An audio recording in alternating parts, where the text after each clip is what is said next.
আসসালামাইকুম এভরিওয়ান, কেমন আছো সবাই? আশা করি সবাই অনেক অনেক ভালো আছো।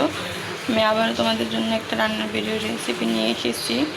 সেটা আজকে ভাজবো সিম্পলভাবে ঢেঁড়স ভাজি। প্রথমে তাওয়াটা গরম হয়ে গেছে, দিয়ে দিয়েছি সরিষার তেল। আমি কিন্তু সরিষার তেল দিয়ে রান্না পছন্দ করি। দিয়ে দিচ্ছি পরিমাণ মতো সরিষা, দিয়ে দিচ্ছি একটা পেঁয়াজ কুচি আর 3-4টা মরিচ ফালি করে। এখন দিয়ে দিচ্ছি সামান্য একটু লবণ আর হলুদের গুঁড়া। দেখতে পাচ্ছ কতটুকু দিয়েছি। আর হ্যাঁ, ভাজিতে একটু তেল বেশি দেওয়ার চেষ্টা করবো, কারণ ভাজি অনেক তেল দিলে কি ভাজি অনেক মজা হয়। একটু হলুদ দিয়ে দিচ্ছি, সব ভাজিতে তেল দেওয়ার চেষ্টা করবে। এখন দিয়ে দেব আগে থেকে কুটে রাখা ঢেঁড়স। এই যে কীভাবে কুটছি দেখো তোমরা। এখন এই ঢেঁড়সটা দিয়ে দিব, কিছুক্ষণ নেড়ে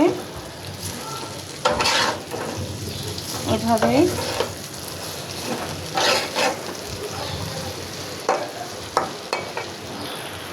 কিন্তু কোনো পানি দেওয়া যাবে না।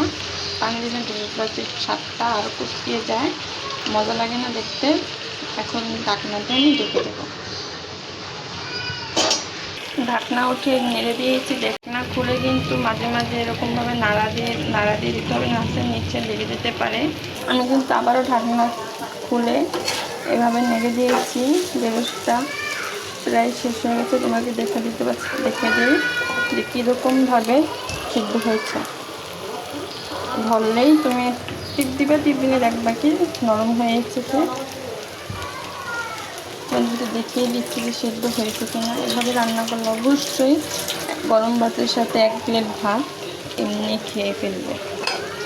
তোমরা রান্না করতে পারো এরকমভাবে।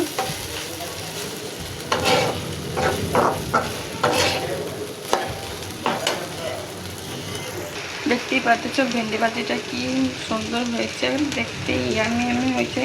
এভাবেও সবুজ থেকে ঢেঁড়স ভাজি করতে পারবা। আমার ভিডিওটা ভালো লাগলে অবশ্যই লাইক কমেন্ট সাবস্ক্রাইব করতে ভুলো না।